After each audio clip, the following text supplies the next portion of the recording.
Let's bring you an update now on the three suspects who've appeared in court in KwaZulu-Natal and Gauteng in connection with last month's violent unrest. The trio are facing charges of inciting public violence. At the Pietermaritzburg Magistrate Court, a 35-year-old suspect has been remanded in custody after his case was postponed for further investigation. At the Vereeniging Magistrate Court in Gauteng, alleged unrest instigator Themba Mnisi has been granted 40,000 rand bail. And in Germiston Magistrates Court, SABC News reporter Nozintombi Miya is tracking the case of a 36-year-old woman. Here's the story. Well, a very good afternoon to you. We are still here outside the Germiston Magistrates Court, where we are waiting to hear the application, the first appearance of one of the arrested instigators, alleged instigators of the looting and violence that we saw in July earlier this year.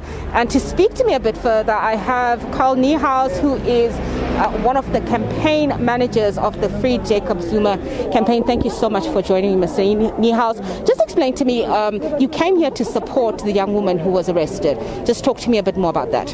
I'm here as a leader of the Free Jacob Zuma campaign.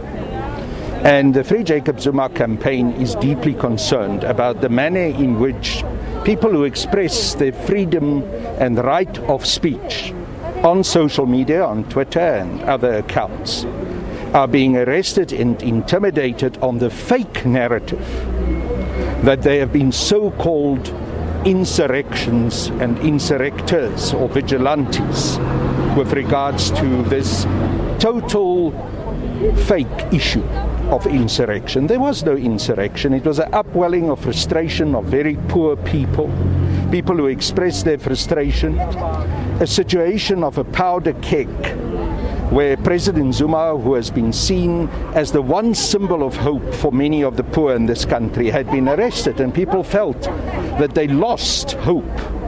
Those are the backgrounds.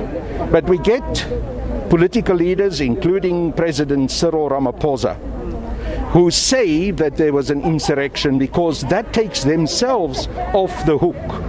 It removes their responsibility for their failure to address these dire needs of many of the people of South Africa. So, Mr. Niehaus, do you believe that this is a witch hunt, basically? Do I believe what? I couldn't hear. Do you believe that this has been a witch hunt against this young lady who's been arrested? Yes, I absolutely believe so. I believe that there's no case against her. And I'm sure, as you report the situation as it develops today, you will report that she's been released. Because I don't believe there's a case. This is simply acts of intimidation in order to try and prevent the supporters of President Jacob Zuma and those who support radical economic transformation from actually expressing our freedom and right to say this within the context of our democratic South Africa. Mr. Niehaus, I know you have to leave and your Uber is waiting for you.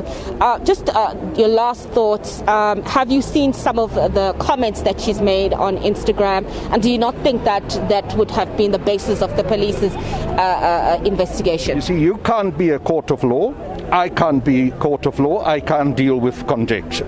I can tell you that what I've seen is a committed South African who expressed her love for President Zuma and who called for his release. Beyond that, I cannot comment. Right. Thank you. Thank you so much, Mr. Niehaus.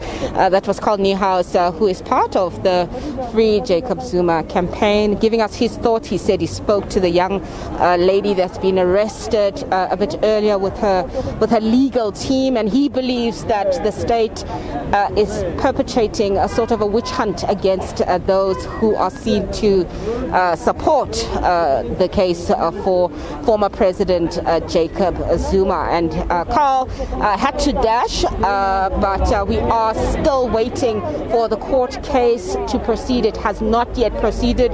We are still waiting for the magistrate to give the media permission to be able to record live the events of her first appearance. With that, it's back to you in the studio.